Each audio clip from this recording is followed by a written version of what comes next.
Hello, in this video I will show you how to change search engine into a custom one on DOOGEE S61 Pro.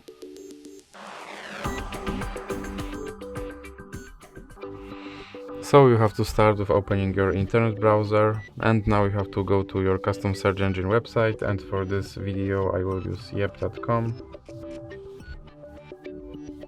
And now you have to search something using your custom search engine.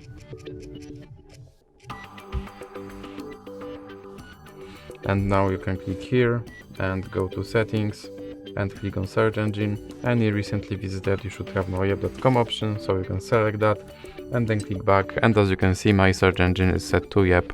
So that's it for this video. If you liked it, please remember to leave a like and subscribe.